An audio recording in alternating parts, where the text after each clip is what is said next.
جی ناظرین اکرام، اس وقت ہم اس مقام پہ موجود ہیں اور ہمارے ساتھ ایک مومنہ موجود ہیں، تو ان سے پوچھتے ہیں یہ مقام کیا ہے اور ماشاءاللہ سے آپ یہاں پر آئیں گے، زیارت آپ کو مولا نے نصیب کی، اس کے بارے میں ذرا بتائیں گے آپ ہمیں؟ یہ مقام پسران حضرت مسلم ہے۔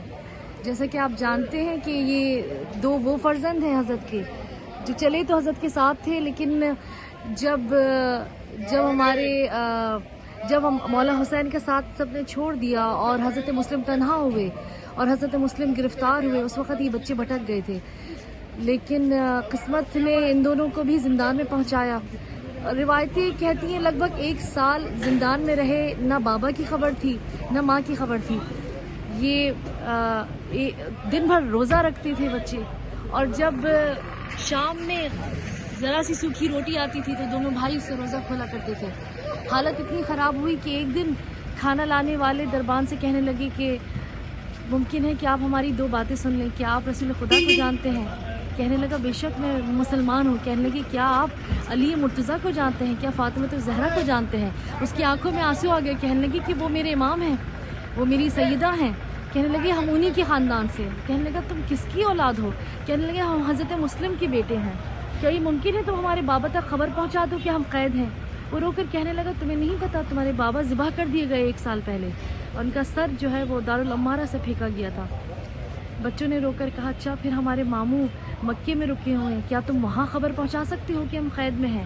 پھر وہ رو دیا، رو کے کہنے لگا تمہیں نہیں پتا کہ تمہارے ماموں حسین کا سر قلم کر کے نیزے پہ چڑھایا گیا اور ان کے گھر والوں کو اسیر کیا گیا۔ اب پھر کہنے لگا کہ اگر میں تمہیں رہا کر دوں تو قیامت کے دن فاطمہ الزہرا کے سامنے یہ بیان کرو گی کہ میں نے تمہاری مدد کی تھی، وہ مجھے معاف کر دیں کہ میں نے تمہیں قید میں رکھا۔ بس وہ رہا ہوئے، اس مومن کا نام شکور تھا جو تاریخ میں ملتا ہے، اس کو اس جرم میں اتنے کوڑے مارے گئے کہ وہ مومن جاں بحق ہو گیا۔ اس نے اپنے بیٹے کو وصیت کی تھی کہ انہیں مدینہ کے رستے تک پہنچا دو کہ جاتے ہوئے قافلے انہیں اپنے ساتھ مدینہ لے جائیں۔ قسمت یہ ہوئی کہ اتنا شدید پہرا تھا کہ شکور کے بیٹے نے ان کو رستے میں پہنچا تو دیا۔ قافلے جا رہے تھے، رات کی تاریکی تھی، یہ بچے اس قافلے کے پیچھے دوڑے، گرتے پڑتے، مگر قافلہ ان کی آنکھوں سے اوجھل ہو گیا۔ بھٹکتے بھٹکتے یہ اس مقام پر پہنچے تھے۔ یہاں پہ ایک مومنہ رہتی تھی نہر کنارے، جب یہ بچے گھبرا کے درخت کے سائے میں چھپے ہوئے تھے، جب مومنہ کی کنیز نے صبح پانی بھرنے کے لیے آئی، 2 چاند سے چہروں کا عکس دیکھا پانی میں، تو ان دونوں بچوں کو لے کر اپنی مالکن کے پاس چلی۔ جب اس نے ان سے بیان کیا تو یہ بچے اتنے گھبرائے ہوئے تھے کہ نام نہیں بتاتے تھے۔ اس نے انہیں کہا کہ گھبراؤ نہیں، میں تمہیں امان دوں گی، تم کس کی اولاد ہو؟ جب انہوں نے حضرت مسلم کا نام لیا، اسے سینے سے لگایا، مومنہ تھی، بہت عرصے بعد کسی نے ان کے سر پر ہاتھ رکھا تھا۔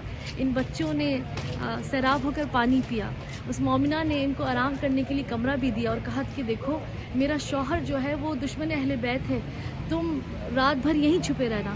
مگر آدھی رات ہوتی ہے، کیا خواب دیکھتے ہیں بچے کہ رسول خدا بیٹھے ہیں، علی مرتضیٰ بیٹھے ہیں، فاطمہ الزہرا بیٹھی ہیں، اور ان کے قدموں میں حضرت مسلم ہیں، اور نبی ان بچوں کی طرف پیار سے دیکھ کر کہتے ہیں اے مسلم، تم کیوں ان دونوں چاند سے بچوں کو دشمنوں میں چھوڑ کے آئے ہو؟ حضرت مسلم کہتے ہیں یا نبی اللہ، یہ بہت جلد ہم سے آ کر ملیں گے، بس یہ بابا کے چہرہ دیکھنا تھا۔ یہ الفاظ سننے تھے کہ دونوں اٹھ کر اتنا گریا کرتے ہیں، ایک بھائی دوسرے بھائی کی باہوں میں باہیں ڈال کر روتا ہے۔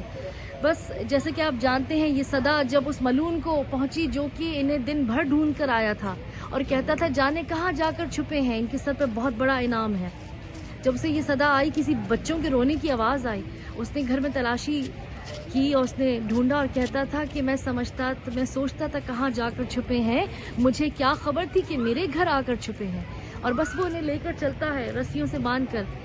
اور یہ دیکھیں یہ خون بنت علی ہے کہ یہ فاطمہ الزہرا کے گھرانے کے بچے ہیں، کہ ماں رقیہ ہے، ان کے ماموں عباس ہیں، ماموں حسین ہیں، ماموں حسن ہیں، مرنے کے وقت ہے، لیکن یہ بچے سے ہاتھ جوڑ کر اپنی زندگی نہیں مانگتے، کیا کہتے ہیں کہ اتنی مہلت دے دو کہ ہم 2 رکعت نماز فجر پڑھ لیں۔ بس ابھی آخری سجدے میں تھے کہ ملعون زلفوں سے کھینچ کر چلا۔ اب چھوٹا بھائی کہتا تھا کہ پہلے مجھے ذبح کرو، میں بڑے بھائی کو مرتے نہیں دیکھ سکتا۔ بڑا بھائی چھوٹے کے گلے پہ گلا رکھتا تھا۔ قصہ مختصر، یہ تصویر آپ دیکھ رہے ہیں، یہ مومنہ ہاتھ جوڑتی رہی۔ یہ کہتا تھا اپنے غلام سے پکڑو اور تم ذبح کرنا شروع کرو. غلام نے ہاتھ جوڑے کہ آقا اتنے بڑے گناہ میں مت مبتلا کرو. اس کا بیٹا بیچ میں آ گیا کہ بابا اتنا ظلم نہ کرو, انہوں نے کیا بگاڑا ہے. مگر اس ملعون نے کسی کی نہ سنی, اور یہ منظر کشی آپ دیکھ رہے ہیں کہ کس طرح سے سر کاٹے.